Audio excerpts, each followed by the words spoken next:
الحمد لله خالق الوجود من العدم وجاعل النور من الظلم ومخرج الصبر من الألم وملقي التوبة على الندم، فنشكره على المصائب كما نشكره على النعم، ونصلي على رسوله الأكرم ذي الشرف الأشم والنور الأتم والكتاب المحكم وكمال النبيين والخاتم سيد ولد آدم الذي بشر به عيسى ابن مريم ودعا لبعثته إبراهيم عليه السلام حين كان يرفع قواعد بيت الله المحرم، فصلى الله عليه وسلم وعلى أتباعه خير الأمم الذي بارك الله بهم كافة الناس العرب منهم والعجم.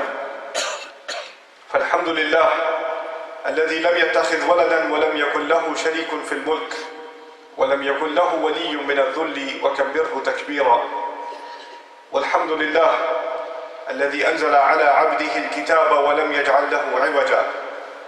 والحمد لله الذي نحمده ونستعينه ونستغفره ونؤمن به ونتوكل عليه ونعوذ به من شرور أنفسنا ومن سيئات أعمالنا، من يهده الله فلا مضل له ومن يضلل فلا هادي له، ونشهد أن لا إله إلا الله وحده لا شريك له، ونشهد أن محمدا عبد الله ورسوله أرسله الله تعالى بالهدى ودين الحق ليظهره على الدين كله وكفى بالله شهيدا، فصلى الله عليه وسلم تسليما كثيرا كثيرا.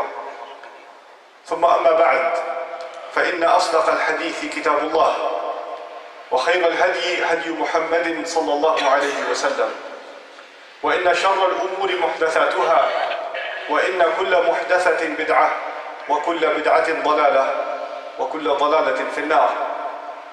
يقول سبحانه وتعالى في كتابه الكريم بعد نقول أعوذ بالله من الشيطان الرجيم: وأوحى ربك إلى النحل أن اتخذي من الجبال بيوتا ومن الشجر ومما يعرشون ثم كلي من كل الثمرات فاسلكي سبل ربك ذللا يخرج من بطونها شراب مختلف ألوانه فيه شفاء للناس إن في ذلك لآية لقوم يتفكرون.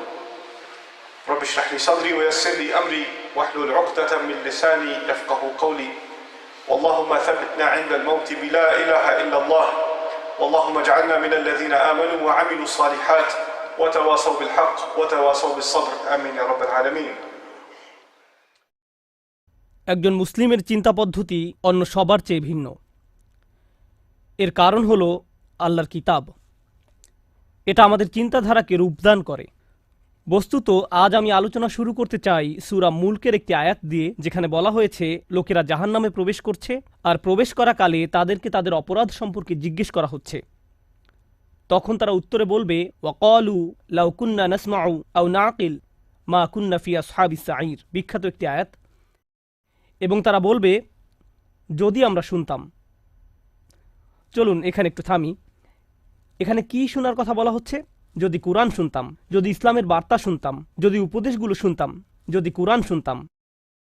এই অংশটি সবাই বুঝে, কিন্তু এরপরের আয়াতে ওয়া নাকিলু বলা হয়নি, বলা হয়েছে আও নাকিলু, লাউ কুন্না নাসমাউ আও নাকিলু। আর আরবিতে আও অর্থ অথবা, যদি আমরা শুনতাম অথবা বিবেক বুদ্ধি প্রয়োগ করতাম, অর্থাৎ যদি শুনতাম অথবা অন্ততপক্ষে চিন্তা ভাবনা করতাম। কথাগুলো এইভাবে উপস্থাপনার পেছনে শক্তিশালী উদ্দেশ্য রয়েছে। একদিকে মুসলমানরা কিছু শুনলে সেখান থেকে কিছু শেখার চেষ্টা করবে। আমরা খুতবা শুনি, রিমাইন্ডার শুনি, লেকচার শুনি, কিছু পড়লেও আমরা ওইখান থেকে শিখি। এগুলো থেকে আমরা উপদেশ গ্রহণ করে থাকি এবং হতে পারে এগুলোর আলোকে নিজের ভালোর জন্য নিজের মাঝে পরিবর্তন আনি। অন্তত পক্ষে প্রত্যেকের মাঝে পরিবর্তনের চেষ্টা থাকা উচিত।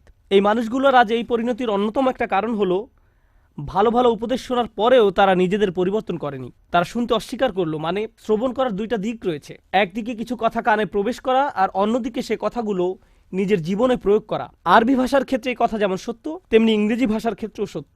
যেমন যখন একজন বলেন আমি তাকে উপদেশ দেওয়ার চেষ্টা করেছি কিন্তু সে শোনেনি, এর অর্থ এটা নয় যে সে আমার কথা শুনতে পায়নি, বরং এর অর্থ হলো সে আমার কথা অনুযায়ী কাজ করেনি। তাহলে দেখা যাচ্ছে শ্রবণ করার মাঝে এই দুইটি দিক রয়েছে।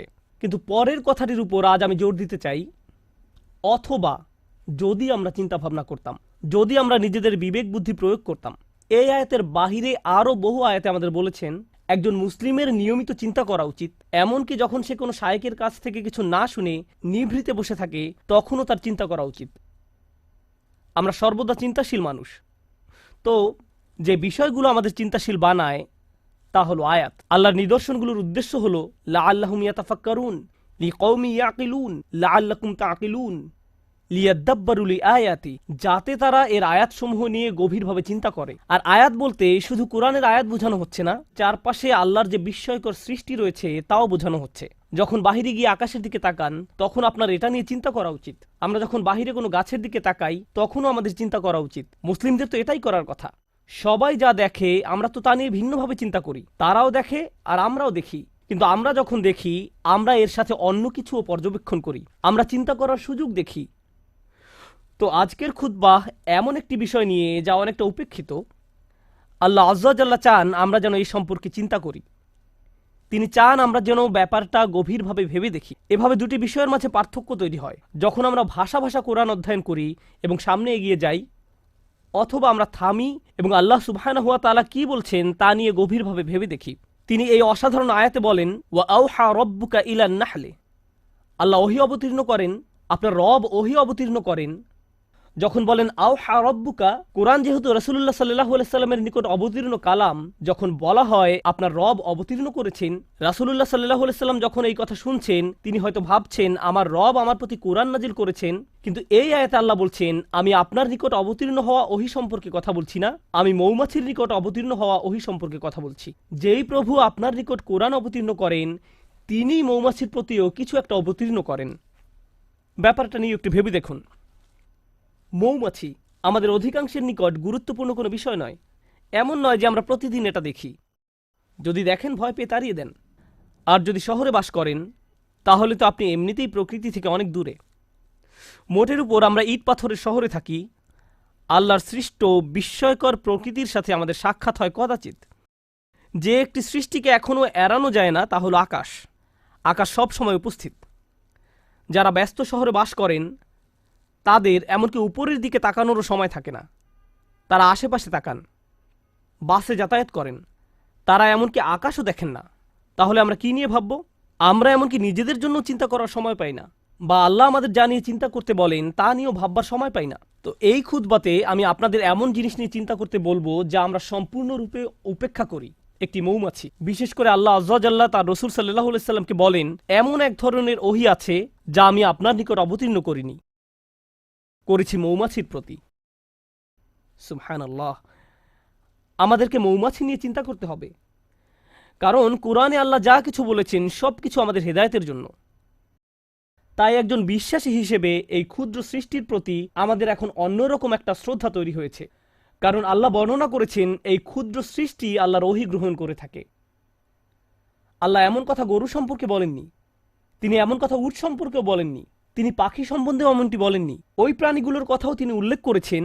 তিনি বহু প্রাণীর নাম উল্লেখ করেছেন কোরআনে।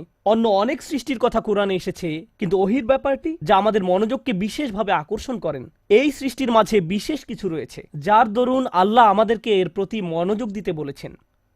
আর এটা একটা ভাবনার বিষয়। প্রকৃতপক্ষে যদিও এটা আজকের খুতবার বিষয় নয়, ব্যক্তিগতভাবে কয়েক মাস পূর্বে যখন আমি এই আয়াত নিয়ে গবেষণা করছিলাম, আমি মৌমাছির উপর নির্মিত 5-6টা ডকুমেন্টারি দেখেছিলাম। কারণ আল্লাহ চান আমরা যেন এই জীবটাকে কদর করি। আল্লাহ একে ওহী দিচ্ছেন, তাই এই প্রাণীটি যাই করুক না কেন তার সাথে ওহীর একটা সম্পর্ক আছে। এটি ওহীর দ্বারা অনুপ্রাণিত হয়ে কাজ করে। আমি মৌমাছি সম্পর্কে বেশি কিছু জানতাম না, তাই আমাকে এই বিষয়ে অধ্যয়ন করতে হয়েছিল। আমি এই অধ্যয়নকে ইসলামী অধ্যয়ন মনে করি। ডকুমেন্টারি দেখে দেখে মৌমাছির জীবন প্রণালী শেখা এবং নোট করা আমার জন্য এটা আল্লাহর দ্বীন অধ্যয়ন করার নামান্তর। কারণ এই বিষয়টা নিয়ে আল্লাহ আমাদেরকে চিন্তা করতে বলেন। আল্লাহর এই কিতাব থেকে জ্ঞান এবং প্রজ্ঞা অর্জন করতে হলে আমাদের দৃষ্টিভঙ্গির প্রসারতা থাকা জরুরি। যাই হোক, এই আয়াতে আল্লাহ বলেন আনিত্তাখিযি মিনাল জিবালি বুয়ুতা, আল্লাহ মৌমাছির প্রতি ওহী নাজিল করেন। ইত্তাখিযি এর অর্থ সরাসরি আদেশ। ইত্তাখিযি এখানে প্রত্যাশিত ভাষা হওয়ার কথা ছিল আনতাত্তাখিযা মিনাল জিবালি বুয়ুতান, পাহাড়ে। এর বাসা নির্মাণ করা উচিত পাহাড়ে। ওয়া মিনাশ শাজারি, এবং গাছে।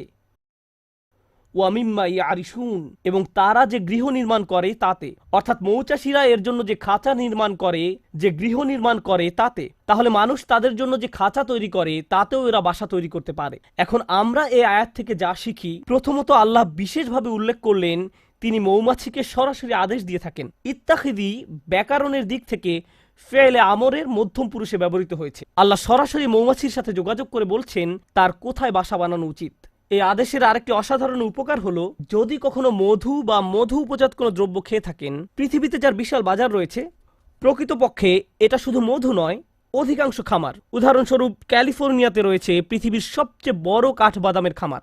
পৃথিবীর 90% কাঠবাদাম আসে সেখান থেকে, আর এর সবটা আসে মূলত মৌমাছির সাহায্যে, যারা বিভিন্ন রকম কাঠবাদামের গাছ থেকে ফুলের রেণু সংগ্রহ করে এবং পরাগায়নে সাহায্য করে, এবং এজন্য কৃষকরা সেখানে মৌচাষ করে। এখন আল্লাহর প্রতি ওহী নাজিল করে বলেন তুমি বাসা বানাতে পারো পাহাড়ে, বাসা বানাতে পারো গাছে। যদি আল্লাহ না বলতেন ওয়া মিম্মা ইয়ারিশুন, তাহলে আপনারা মৌমাছির বাসা পেতেন শুধুমাত্র পাহাড়ে এবং গাছে। আমরা কখনোই মৌচাষ করতে পারতাম না। কিন্তু তিনি বলেছেন ওয়া মিম্মা ইয়ারিশুন, যেন আমি আর আপনি মধু খাওয়ার স্বাদ উপভোগ করতে পারি। কারণ আল্লাহ একে অনুমতি দিয়েছেন মানুষের তৈরিকৃত বাসায় মৌচাক নির্মাণের জন্য, যেন আমরা এর চাষ করতে পারি। ব্যাপারটা নিয়ে একবার ভেবে দেখুন। এই ভাবনা আমাদেরকে এই সত্য অনুধাবন করতে সাহায্য করে যে আল্লাহর সৃষ্টি জগৎ থেকে যত কিছু আমরা উপভোগ করতে পারছি, এর কারণ আল্লাহ এদেরকে সরাসরি আদেশ করেছেন আমাদের সেবা করার জন্য। এই ক্ষেত্রে মৌমাছিকে আদেশ করা হয়েছে আমাদের সেবা করার জন্য। তাই যখন মানুষ মৌবক্স নির্মাণ করে, তুমি তাকে নিজের বাসা হিসেবে গ্রহণ করে নাও। কিন্তু আজ আসলে যে বিষয়টা নিয়ে কথা বলতে চাই তা হলো এই ক্ষুদ্র সৃষ্টি থেকে কিছু পথ নির্দেশনা। শুধু এই সৃষ্টির কদর করা নয়, বরং কিছু হেদায়েত। আর আমি এমন কিছু শিক্ষা এর কাছ থেকে পেয়েছি যা আমাকে সম্পূর্ণ হতবুদ্ধি করে দিয়েছে। আমি রাসূলুল্লাহ সাল্লাল্লাহু আলাইহি সাল্লামের একটি হাদিস পেয়েছি, ওয়াল্লাযী নাফসি বিয়াদিহি, আমি সেই সত্তার শপথ করে বলছি যার হাতে আমার প্রাণ। আল্লাহ রসুল সাল্লাল্লাহু আলাইহি সাল্লাম কোনো শপথ করা ছাড়াই যা ইচ্ছা বলতে পারতেন, কিন্তু তিনি সর্বপ্রথম আল্লাহর নামে শপথ করেছেন, কারণ তিনি এখন যা বলতে যাচ্ছেন নিশ্চয়ই তা আশ্চর্যজনক কোনো বিষয়। তিনি বলেন ইন্না মাসালাল মুমিন কামাসালিল নাহলা, ঠিক মৌমাছির মতো। মুমিনের উদাহরণ হলো ঠিক মৌমাছির মতো। আমি বসে থেকে ভাবলাম সুবহানাল্লাহ, আল্লাহ প্রথমে আমাদের বলছেন তিনি মৌমাছির প্রতি ওহী প্রেরণ করেন, আর এখন রাসূলুল্লাহ সাল্লাল্লাহু আলাইহি সাল্লাম বলছেন তুমি যদি মুমিন হতে চাও তাহলে ঠিক মৌমাছির মতো হও। মৌমাছির মতো হলে কি হবে, আর কিভাবে মৌমাছির মতো হব? মৌমাছি আমাকে আমার ঈমান সম্পর্কে কি শেখাবে? কিভাবে একজন বিশ্বাসীর মতো বাঁচতে হবে এ ব্যাপারে মৌমাছি কি শেখাবে? ব্যাপারটা এতই সিরিয়াস যে আল্লাহ রসুল সাল্লাল্লাহু আলাইহি সাল্লাম প্রথমে আল্লাহর নামে শপথ করেছেন, তারপর এই কথা বলেছেন। তো তিনি আমাদের কিছু কথা বললেন যার প্রতি আমাদের মনোযোগ দেওয়া প্রয়োজন। কিন্তু আমি চাই রাসূলুল্লাহ সাল্লাল্লাহু আলাইহি সাল্লাম কি বলেছেন আপনারা তার প্রতি মনোযোগ প্রদান করুন। তিনি বলেন আকালাত তাইয়িবান, এটি ভালো জিনিস খায়, এটি ভালো এবং খাঁটি জিনিস খায়। মৌমাছি উত্তম ফুলের নিকট যায়, এটি এমন কোনো ফুলের নিকট থেকে নেয় না যেটি অপরিপক্ক, নষ্ট। এটি এমন কোনো ফুলের নিকটও যায় না, গন্ধ শুকে এটি বুঝে ফেলে অন্য মৌমাছি ইতিমধ্যে এই ফুলের কাছ থেকে নিয়ে গেছে। এটি নতুন, পরিষ্কার, খাঁটি একটি ফুলের নিকট যায়। এটি শুধু সেই ধরনের ফুলের নিকট যায়। আমাদের ঈমানের প্রথম যে ব্যাপারটি এখানে হাইলাইট করা হয়েছে তা হলো যে রিজিকের আমরা সন্ধানে বেরিয়ে পড়ি, শুধু যে খাদ্য আহার করি তাই নয়, বরং যে রিজিকের পিছনে ছুটি, যে চাকরি আপনি পাবেন, যে ব্যবসা আপনি শুরু করবেন, যে টাকা আপনি কামাবেন এবং যে খাদ্য আপনি আহার করবেন, সব কিছুতে খাঁটি জিনিসের সন্ধান করুন। এমন জিনিসের অনুসন্ধান করুন যা খাঁটি, যা পবিত্র। সর্বোত্তম জিনিসের খোঁজ করুন। আর জানেন তো, মৌমাছি সবচেয়ে ভালো ফুল না পাওয়া পর্যন্ত খুঁজতে থাকে। তাই আমাদেরও সেরাটা অর্জন করতে হবে। ফালিয়ুতকিনহু, একজন মুমিনের দৃষ্টিভঙ্গি এমনই, তার উচিত দক্ষতা অর্জন করা। আপনাদের সবাই যখন কিছু করবেন তাতে দক্ষতা অর্জন করুন। আপনার উচিত সেরা হওয়া, এটাই মৌমাছি করে। সে সেরা ফুলের সন্ধানে থাকে, এটাই মৌমাছি করে। এটাই প্রথম শিক্ষা। তারপর তিনি বলেন অওয়াদাআ তাইয়িবান, এটি উত্তম উপায়ে বসে। যেভাবে এটি ফুলের উপর বসে তা খুব সুন্দর। ব্যাপারটা ভালো এবং খাঁটি। আর আপনাকে এ সম্পর্কে গবেষণা করতে হবে। মৌমাছি নিয়ে গবেষণা না করলে তো এটা আপনি জানতে পারবেন না। মৌমাছি নিয়ে অধ্যয়ন করলে জানতে পারবেন তারা শুধু সে ফুলের কাছেই পরাগ নিয়ে যায় যে ফুলের পরাগ দরকার। মৌমাছি যখন কোনো ফুল থেকে মধু নিতে যায়, তারা ওই ফুল থেকে মধু নিবে না যদি না তারা ওই ফুলকে আরো বেশি কিছু দেয়। তারা একে জীবন দিবে, পরাগ দিবে। আমাদের সবার জীবনে বিভিন্ন রকম সম্পর্ক রয়েছে, ঠিক যেমন মৌমাছির ফুলের সাথে সম্পর্ক আমাদের প্রত্যেকের সম্পর্ক রয়েছে। আপনার আমার প্রতিটি সম্পর্কের ক্ষেত্রে আপনি কিছু নেন এবং কিছু দিয়ে থাকেন। আপনার বিবাহের ক্ষেত্রে আপনি কিছু দিয়ে থাকেন এবং কিছু নিয়ে থাকেন। যখন আপনি পিতা বা মাতা হন, যখন আপনি একজন শিক্ষক, তখনও আপনি কিছু দিয়ে থাকেন এবং কিছু নিয়ে থাকেন। যখন আপনি কারো চাকরি করেন বা মালিক পক্ষের হয়ে থাকেন, তখনও কিছু নিয়ে থাকেন এবং কিছু দিয়ে থাকেন। কিন্তু মৌমাছি যা কিছু নেয় তার চেয়ে অনেক বেশি দিয়ে থাকে। এটি নেওয়ার চেয়ে দেয় অনেক বেশি, আর যা প্রদান করে তা গ্রহীতার জীবনকে উন্নত করে। আর যা নিয়ে যায় তা গ্রহীতার কোনো ক্ষতি করে না। এটি ফুল থেকে যা নেয় তা ফুলের কোনো ক্ষতি করে না। এটি ফুলের উপর পা গুলো রাখে খুব সুন্দর করে। প্রসঙ্গত, ফুলের খুব কোমল জায়গায় মৌমাছিকে বসতে হয়। ফুলের তুলনায় মৌমাছি ভারী একটা জীব।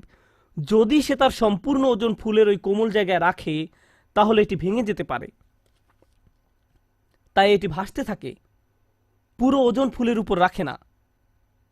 এটি পাখাগুলোকে ঝাপটাতে থাকে যেন সম্পূর্ণ ওজন ফুলের উপর না রাখতে হয়। আমরা এখান থেকে কি শিখছি?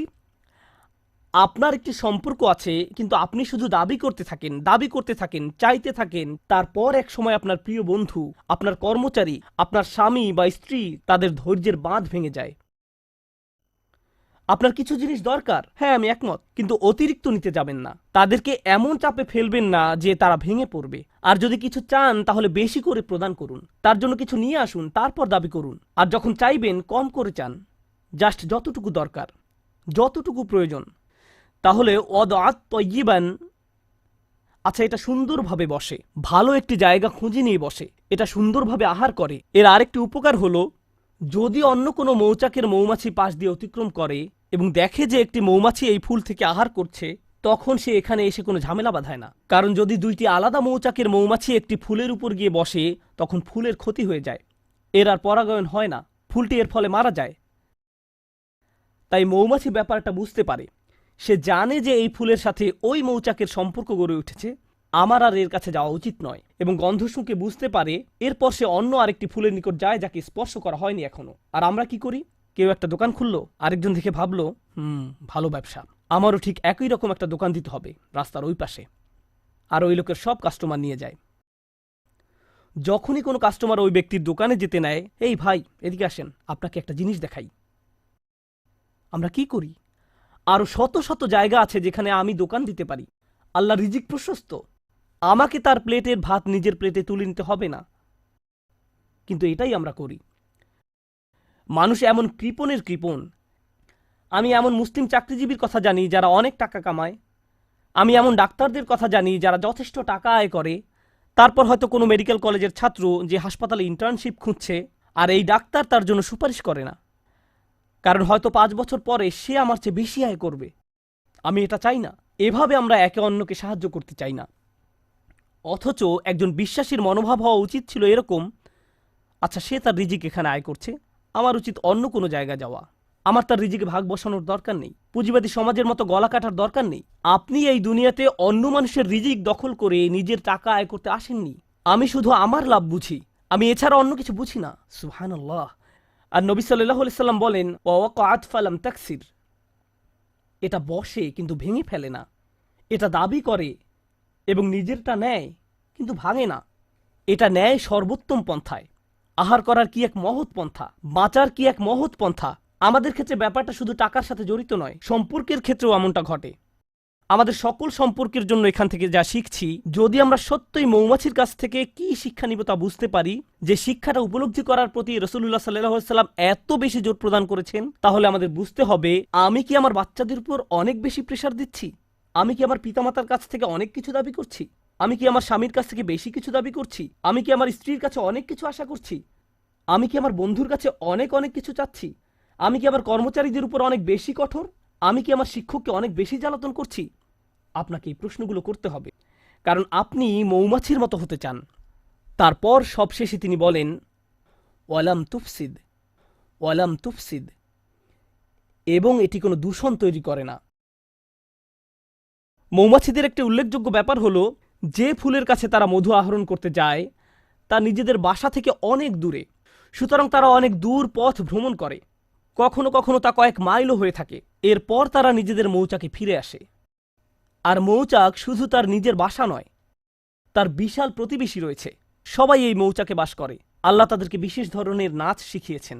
একটি নির্দিষ্ট নিয়মে তারা বাতাসে ভাসতে থাকে, যা অন্য মৌমাছিদের জন্য অন্য ফুলের পথ বাতলে দেয়।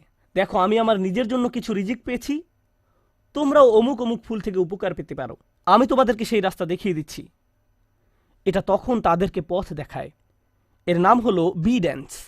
জনপ্রিয় পরিভাষা হলো বি ড্যান্স। তারা অন্য মৌমাছির সামনে এই নাচ দেখাতে থাকে, যেন অন্যরাও থেকে মধু আহরণ করতে পারে, যেন তারাও খেতে পারে। এভাবে তারা নিজেদের সমাজ তৈরি করে, একসাথে তারা নিজেদের মৌচাক নির্মাণ করে। তো এটা বুঝতে পারে যে যখন কেউ কোনো কিছু থেকে উপকার পেয়ে থাকে, এটা কোনো প্রতিযোগিতা নয়। যদি সে অন্যদের উপকার পাওয়ার সুযোগ করে দেয়, এর মাধ্যমে আসলে সবাই উপকৃত হয়। আমি নিজে নিজে একটি মৌচাক নির্মাণ করতে পারবো না, আমাদের সবাইকে এর জন্য কাজ করতে হবে। পক্ষান্তরে মুসলিম সমাজে কি হয়, যখন আমাদের ঈমান থাকে না, যখন কেউ উন্নতি করে আমরা হিংসুক হয়ে পড়ি। তাহলে কাউকে বলতে চান না কিভাবে এই উন্নতি করলেন। আচ্ছা, আপনার দোকানের সাপ্লাই কোথা থেকে পান? আমি জানি না, ভুলে গেছি। আচ্ছা, আপনার চাকরির জন্য কোথায় আবেদন করেছেন? আপনার রিজিউমি কেমন? আমি জানি না, ফাইলটা হারিয়ে ফেলেছি। আপনি কাউকে সাহায্য করতে চান না। এটা হলো প্রতিযোগিতা। আমি কেন প্রতিযোগিতায় আরেকজনকে সাহায্য করব? আমি কেন তাকে বোর্ড কমিটিতে সিট পেতে সাহায্য করব? আর রাসূলুল্লাহ সাল্লাল্লাহু আলাইহি সাল্লাম মৌমাছির জীবনের মাঝে সীমাহীন বিজ্ঞতা দেখতে পেলেন, কারণ আল্লাহ তাকে বলেছেন, দেখো আমি মৌমাছির নিকট ওহী প্রেরণ করছি।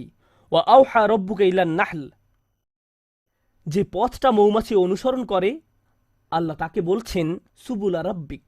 মৌমাছি বৃত্ত তৈরি করে দুলতে দুলতে সামনে চলতে থাকে, কিন্তু আমাদের পক্ষে তাদের এই পথ ভ্রমণ দেখা সম্ভব নয়। আর আল্লাহ বলছেন, প্রতিটি বাঘ যে এটি নিয়ে থাকে সেটি তার রবের দেখানো পথ। আল্লাহ তাদের জন্য এই পথটি তৈরি করেছেন, আর তিনি এটাকে জুলুলান বলেছেন। এই আয়াতে যে হাল ব্যবহার করা হয়েছে তা হলো জুলুলান। আল্লাহ বর্ণনা করেছেন, মৌমাছি নম্রতার সাথে এগিয়ে চলে।